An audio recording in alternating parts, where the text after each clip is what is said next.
Whatever you do, don't search for this game at 3 a.m. I know how that sounds, like another dumb internet dare, one of those things people whisper about on late-night forums just to get a rise out of you. But this isn't one of those stories. This is me warning you, and I swear, if you ignore it, you'll regret it as much as I do. The first time I launched the game, I thought my computer had crashed. The screen didn't load normally, it bled. Pixels smeared like wet paint, dripping down in streaks that shouldn't have been possible on a monitor. At first, I thought maybe my graphics card was fried. But then the sound started. Whispers. Not coming from my headphones, but from the tiny, dust-choked speakers I never even used. They weren't in English. They weren't in any language I recognized. They hissed and pulsed like voices trying to force their way through static. Most of you will think this is just another creepypasta. Just another guy making up a story to scare strangers on the internet. But if you've ever woken up at exactly 3 a.m. without knowing why, if you've ever felt that thin, nauseating dread crawl across your skin in the silence of your bedroom, then you might already be marked. I didn't know that at the time. I just thought it was a stupid game. The title screen was nothing special, glitchy pixel art, something that looked like a distorted house, and a single option, play. No start, no options, no credits. Just play. The second I clicked it, the whispering stopped. Dead silence. And then, one word appeared, blinking in blood-red letters that almost seemed to pulse with my own heartbeat. Welcome. My stomach dropped. It wasn't a welcome screen. It was an acknowledgement. I should have shut it down right there. I should have unplugged the whole machine and walked away. But I didn't. And that's why I'm here, telling you this now.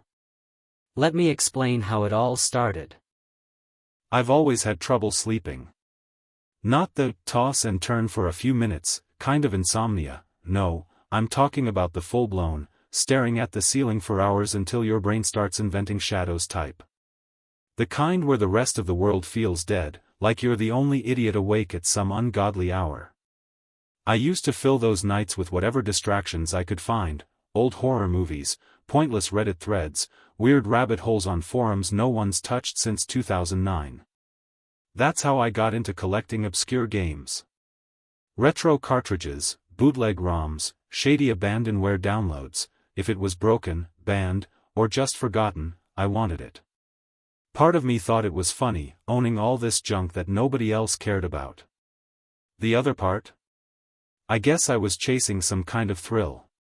Like maybe one night, in some dusty corner of the internet, I'd stumble across something truly unique. So when I first heard the rumors, I laughed. Supposedly there was a game you could only play at night, specifically, at 3 a.m. If you tried to run it any other time, it wouldn't load. Just crashed your system or froze at the title screen. The myth was old, older than Creepypasta, older than the haunted cartridge stories, but it always came back in cycles, whispered about in threads like folklore. It sounded like complete bullshit. A horror trope wrapped in a cheap programming trick. Still, I noticed something odd. Almost nobody who claimed they'd played it ever posted again. Their accounts would go dark, their names crossed off like tombstones in a forgotten graveyard. And whenever someone asked for proof, all that came back was silence. Of course, that just made me want to find it more. That's how it works, right? Tell someone not to push a button, and the first thing they'll do is push it. I told myself I was just going to debunk it. Write up a smug little post about how it was just an overhyped urban legend. Maybe get a laugh or two out of the insomnia crowd. I spent weeks trawling forums, sifting through half-baked claims, dead links, malware traps, and posts so cryptic they might as well have been written by bots. Every time I thought I'd gotten close, the thread would vanish. Sometimes entire forums would disappear overnight, wiped clean like they'd never existed. And then, just when I was about to give up, I found it. A link buried deep inside a thread with no replies, no views, and a timestamp exactly at 3 a.m. The account that posted it had no history, no profile picture, no activity before or after. Just one post, one link, sitting there like bait. My first thought should have been, virus. My second thought should have been, scam. But instead, I felt this gnawing curiosity, a weight in my chest that whispered, click it. So I did. The file I downloaded wasn't big. Just a couple megabytes, like something you'd expect from a Windows 95 screensaver. But the name wasn't right. It wasn't text at all, just a string of corrupted symbols, glitchy little hieroglyphs my computer couldn't even process.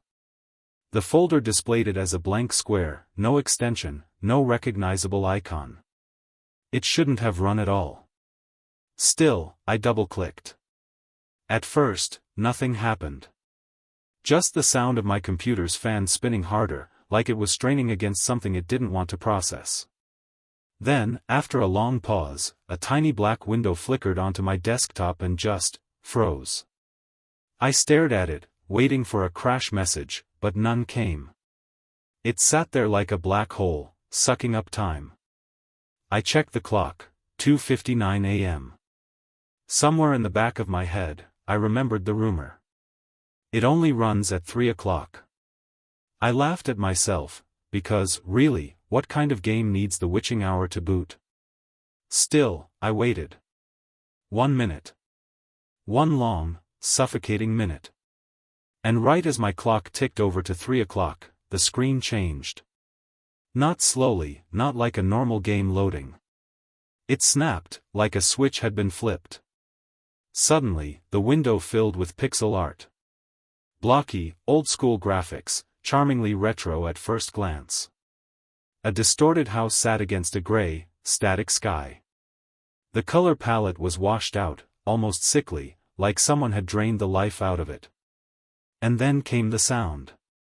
At first I thought it was just low-quality chiptune static, the kind you'd expect from a bootleg NES cart. But when I put my headphones on, it wasn't music. It was whispering. Faint, endless whispering, right against my eardrums. Too garbled to understand, but too clear to be random noise. Every time I shifted the headphones, the whispers seemed to follow, like they were inside the device itself. There was no start menu. No credits. No options. Just one word glowing on the screen in flickering red pixels. Play. I hovered over it. My mouse lagged, as if the cursor was moving through molasses. And when I clicked, the whispering cut off instantly, leaving a silence so sharp it made my skin prickle. That's when the first line of text appeared. Welcome. And then, like it knew me, you shouldn't be here. My chest tightened.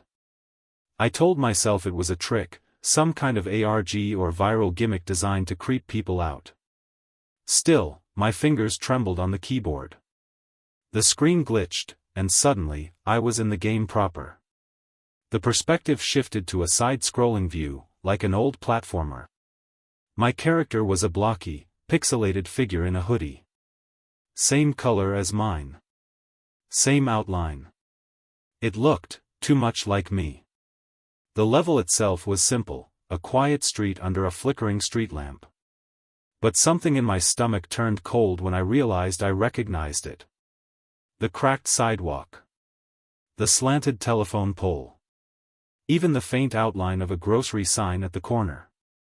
It wasn't just any street. It was my street. I sat there, frozen, as the pixel version of me took a step forward, his movements jerky, marionette-like.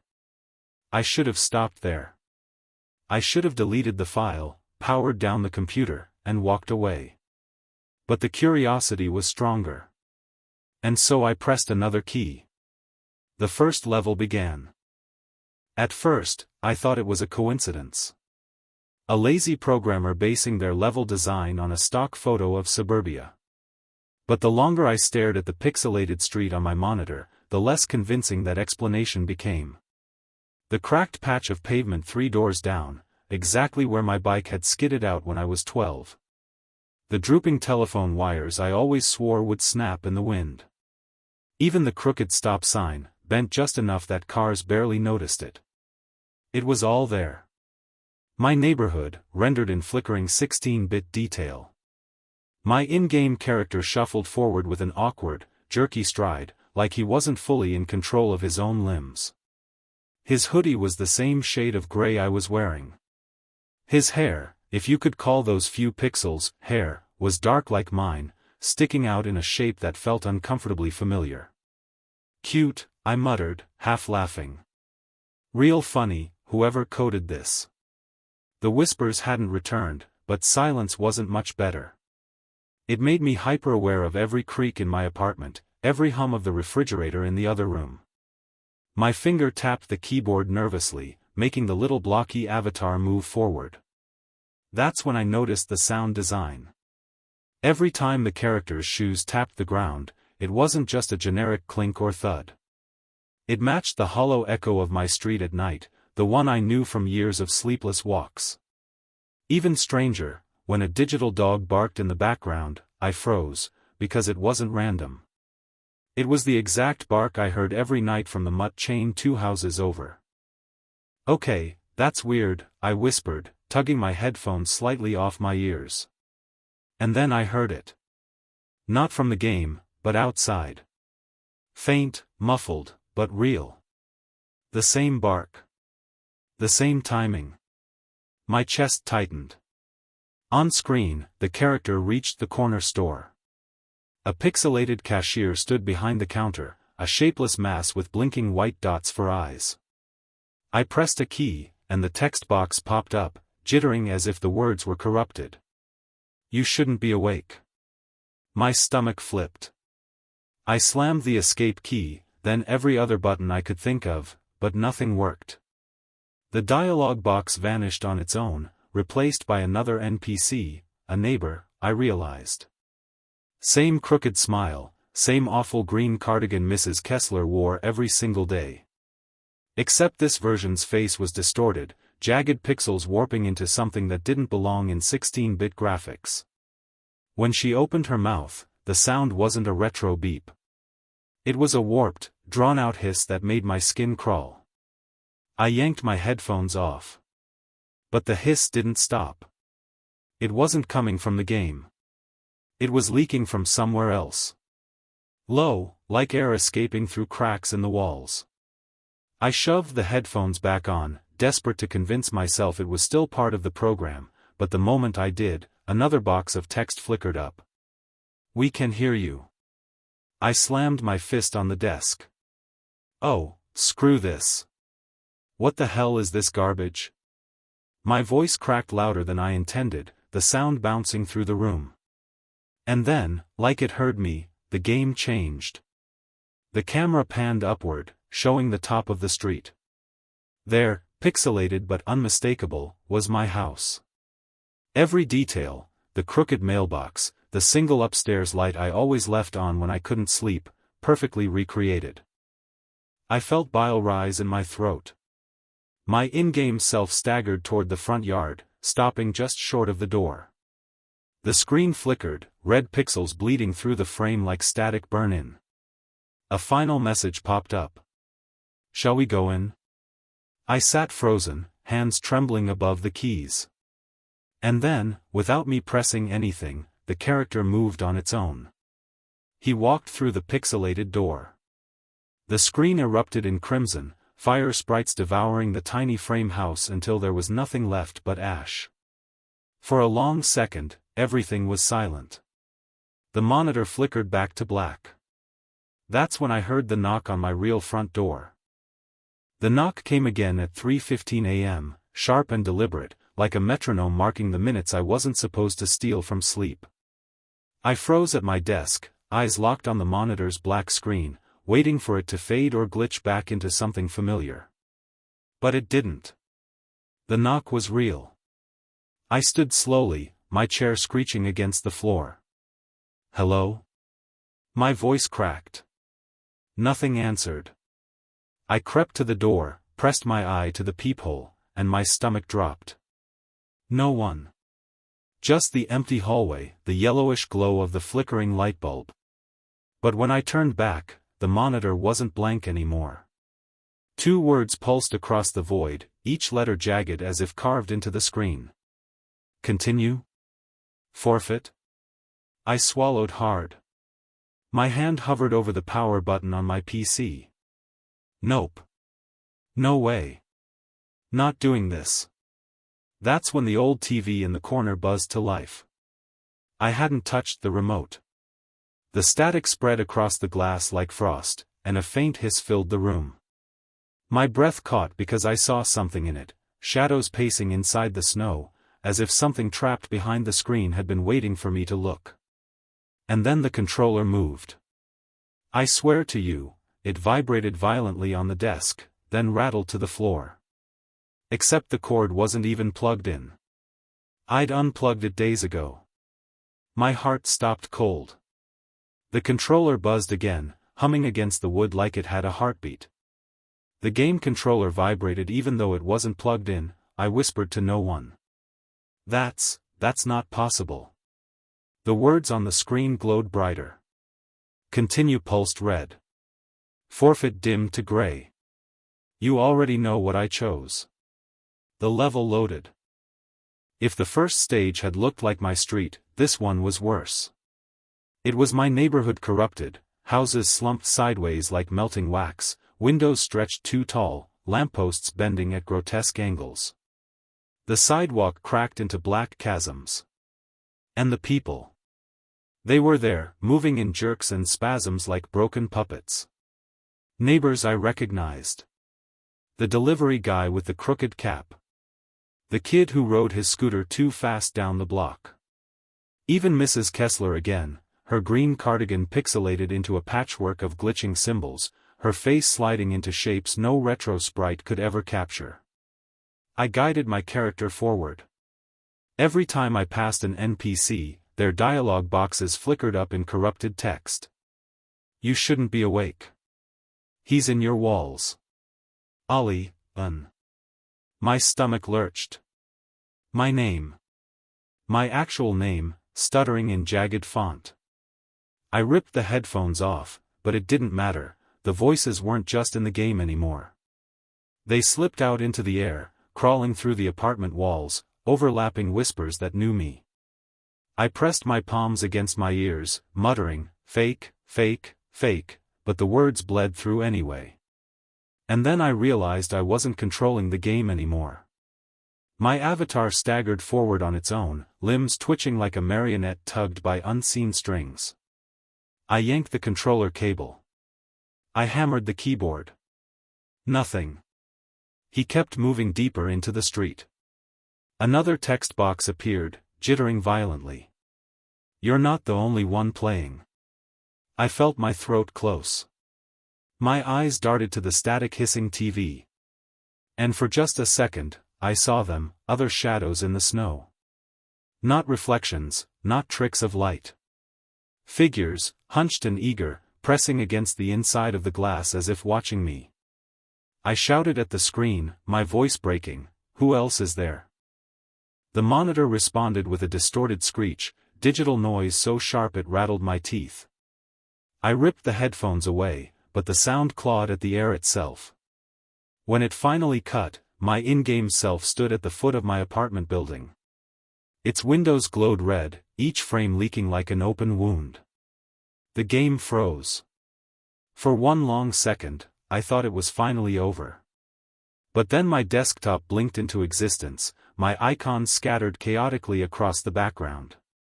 A new folder sat in the corner. No name, just a corrupted string of symbols, identical to the original game file. My hand shook as I double-clicked. Inside were images. Grainy, low-resolution pictures. All of them of me. Sleeping. The first thing I did after seeing those pictures was slam my laptop shut and sit in the dark, breathing so hard it hurt. My brain scrambled for an explanation, malware, prank, some kind of Trojan that hijacked my webcam. Anything. But deep down, I knew no virus whispers your name at 3:15 in the morning. By 4 a.m., I couldn't sit still anymore. I grabbed my phone and searched everything I could: 3 a.m. cursed game download, retro horror emulator 3 a.m. only, pixel game neighborhood real life. Half of the results were garbage clickbait, YouTubers screaming at fake jump scares, Reddit threads full of trolls. But then I found it. Buried 3 pages deep in results was a link to a forum I'd never heard of. The site looked ancient, black background, neon green text, like something ripped straight out of the early internet. No ads, no sidebars, just thread titles like, "The clock will only start at 3 o'clock. Don't finish level 3. Is anyone still alive?" I clicked the last one first. The thread had only a few posts.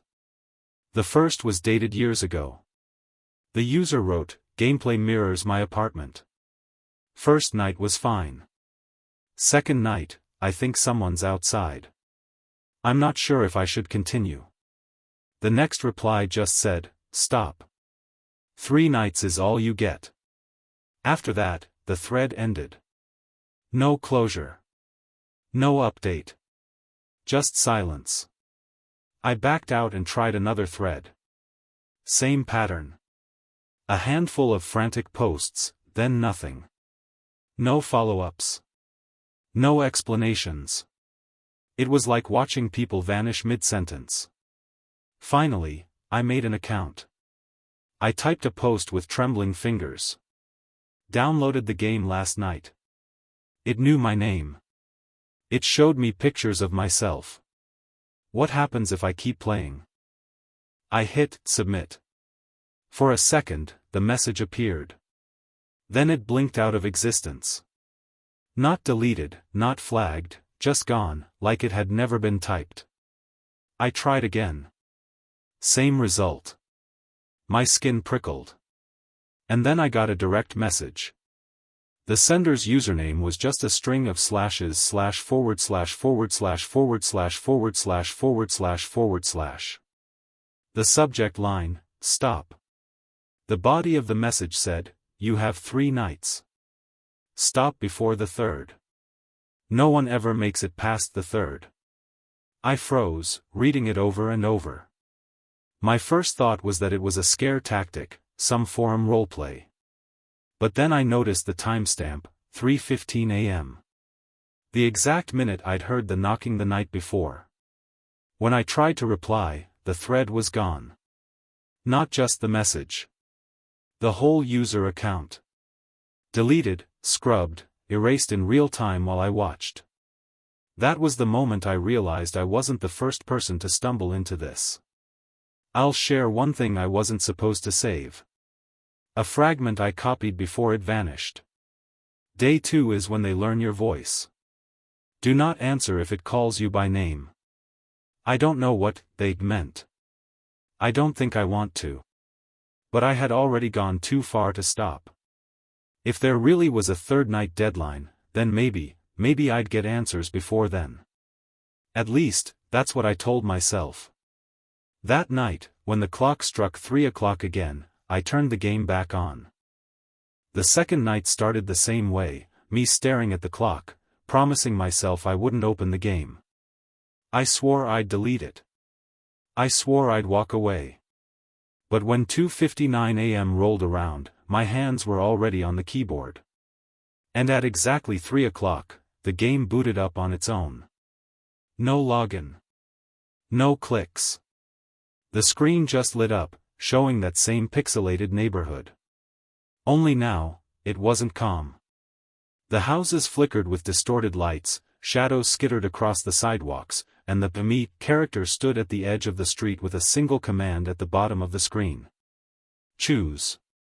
There were 2 doors drawn in crude pixel art, one red, one blue. No instructions. Just choose. I laughed nervously, muttering, "It's just a game, it can't do this."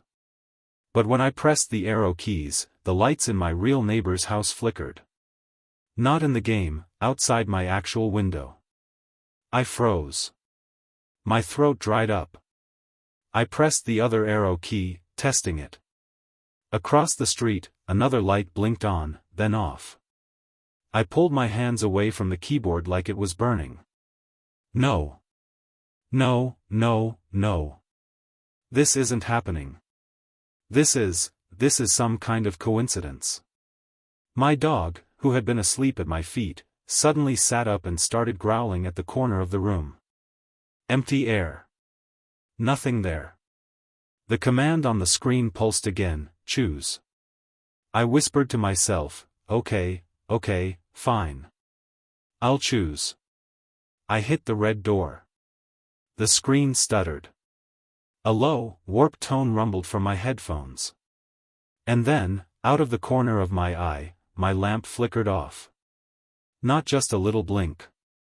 It went completely black for half a second before coming back on. The game character walked through the red door. Inside, pixelated figures twisted and spasmed like they were corrupted sprites. One of them broke free from the crowd, walked straight up to my character, and a dialogue box appeared. He's watching you now.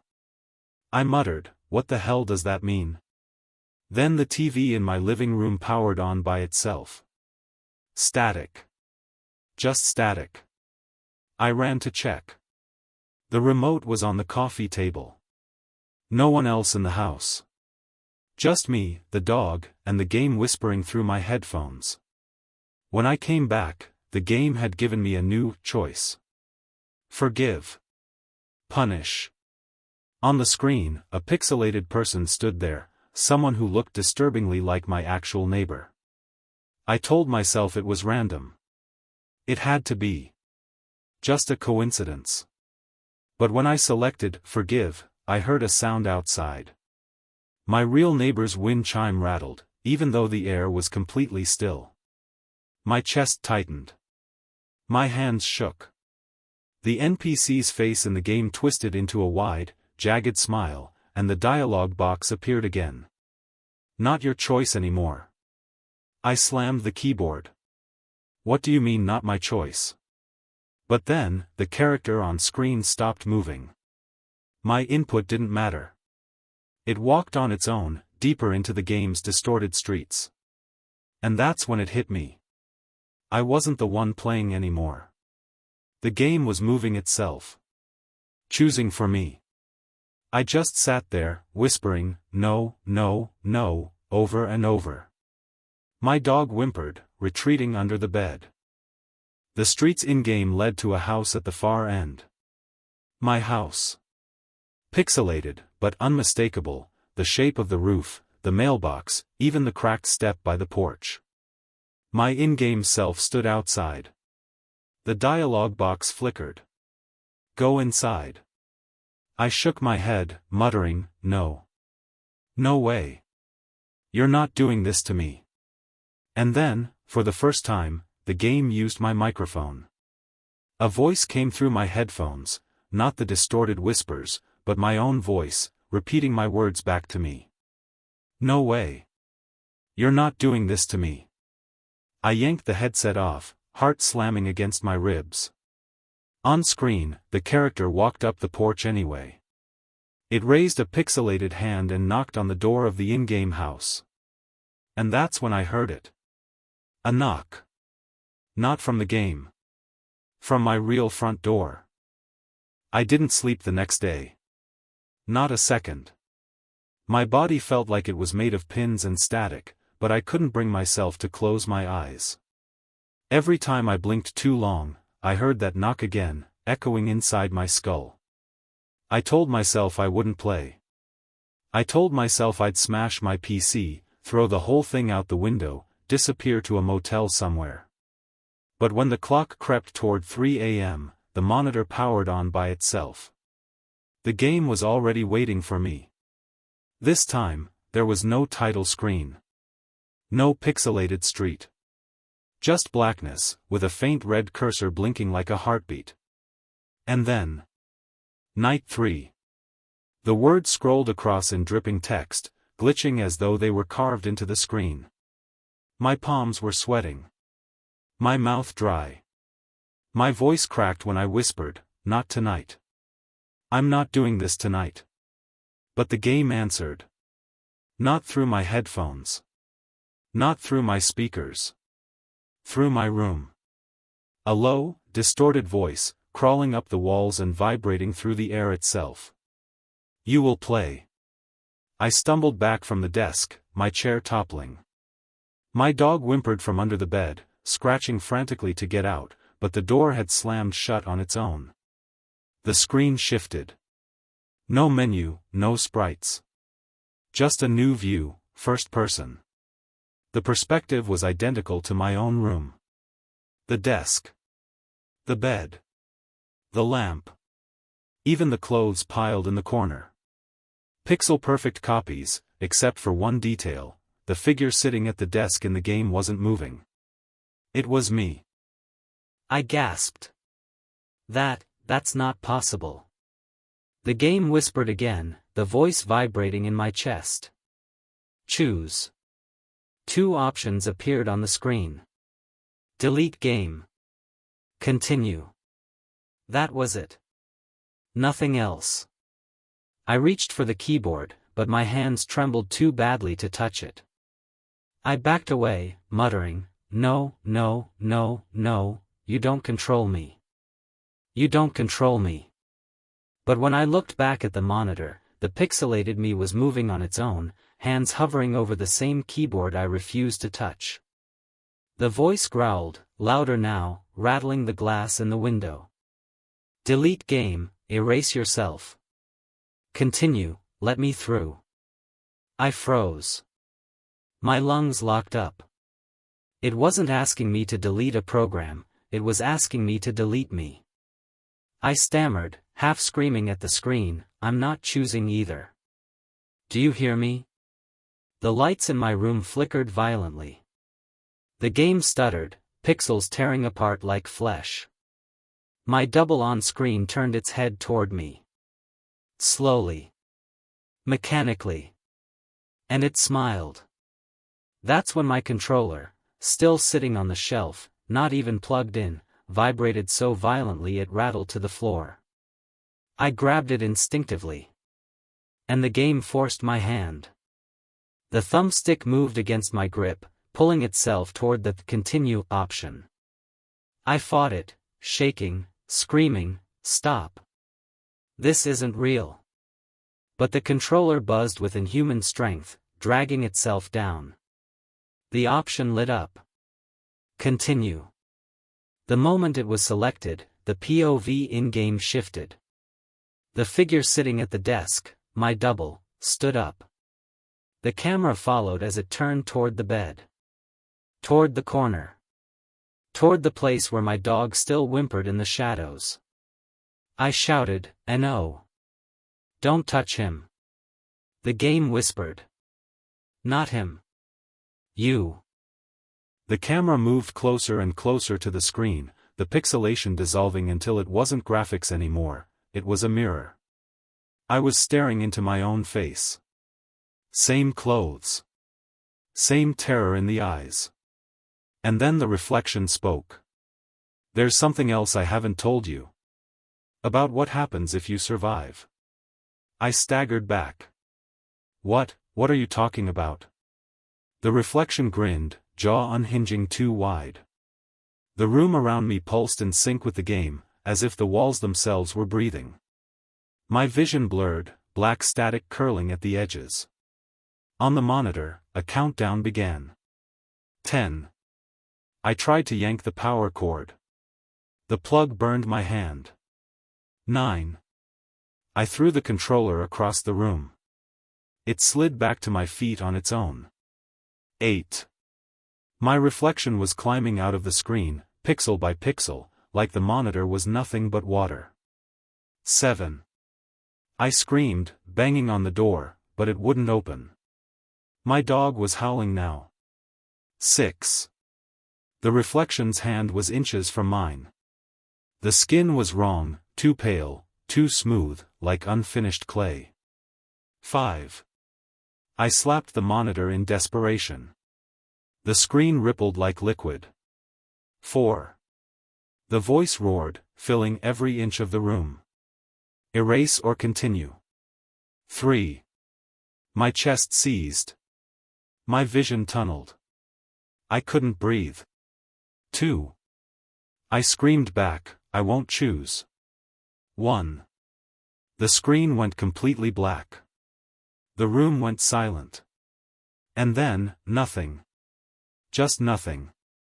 The last thing I remember before blacking out was my own reflection's face, smiling in the darkness where the monitor used to glow.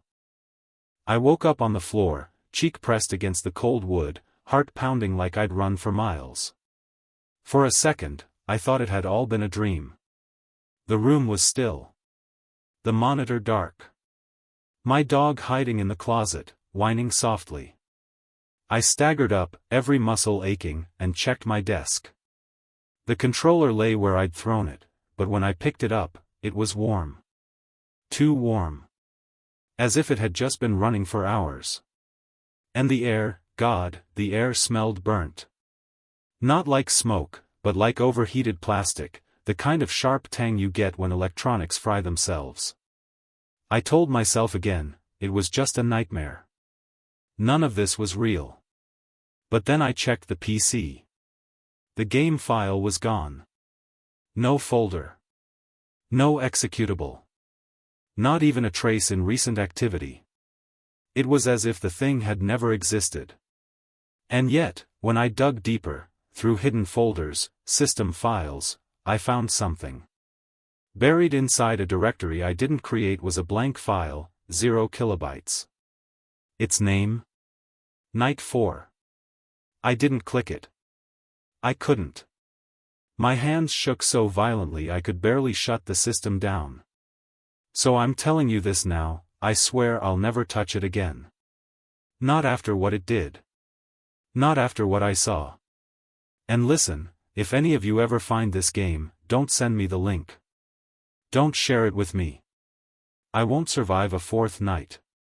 But I know how people are. You're curious. You're already wondering if it's out there, hidden in some old torrent folder or abandoned forum thread. Maybe you're tempted to search. Go ahead. Check your downloads. Look through your drives. But if you ever see a file you don't remember, something that shows up at exactly 3 a.m. It's already too late. I should feel relieved, I guess. I made it through 3 nights. I'm still breathing. But the thing is, survival doesn't feel like the end. It feels like the beginning. Because even now, sometimes, when I close my eyes, I hear the faint hum of static. The phantom rattle of my controller. And sometimes, in the corner of my screen, I swear I see the cursor blink. If this post disappears, you'll know why.